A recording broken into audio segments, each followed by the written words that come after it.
జ్ఞానం TV news కు స్వాగతం. విద్యా హక్కు చట్టం 2009 ప్రకారం మండలంలోని అన్ని ప్రైవేట్ పాఠశాలల్లో 2024-2025 విద్యా సంవత్సరానికి గాను 25% ప్రవేశాలు కల్పించబడినవని పీలేరు మండల విద్యాశాఖ అధికారి లోకేశ్వర్ రెడ్డి తెలిపారు.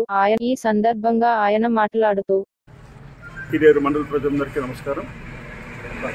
విద్యా హక్కు చట్టం సెక్షన్ 12(1)(c) ప్రకారం 2024-25 విద్యా సంవత్సరంలో 1వ తరగతిలో అన్ని రకాల ప్రైవేటు పాఠశాలల్లో 25% సీట్లు ఉచితంగా ప్రభుత్వం అందజేయబడుతుంది.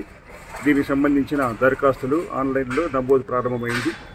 ఈ దరఖాస్తుల్ని మార్చి 14వ తేదీ వరకు మనము సచివాలయాల్లో దరఖాస్తు చేసుకోవచ్చు. ఇందుకు 5 నుంచి 6 సంవత్సరాల వయసు కలిగిన 1వ తరగతి పిల్లలందరూ అర్హులవుతారు.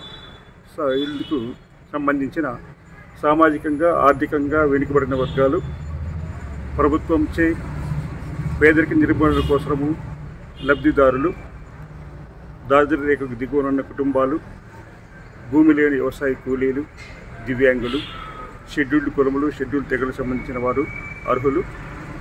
ఇది మీరు ప్రతి ఒక్కరూ సచివాలయంలో దరఖాస్తు చేసుకోవాల్సి కోరడం అనేది ఆల్రెడీ మన మండలంలోని అన్ని ప్రైవేట్ పాఠశాలలు కూడా సిఎస్సి సైట్ నుంచి రిజిస్ట్రేషన్ చేసుకోవడం అయినది కనుక ప్రతి ఒక్క అర్హులైన లబ్ధిదారులందరూ దరఖాస్తు చేసుకొని కోరడమైనది. ఈ కార్యక్రమము అందరూ విస్తృతంగా ప్రచారం చేసి ప్రతి ఒక్క అర్హులైన విద్యార్థులందరూ కూడా అడ్మిషన్ పొందడానికి సహకరిస్తారని కోరుకుంటున్నాను. ధన్యవాదాలు.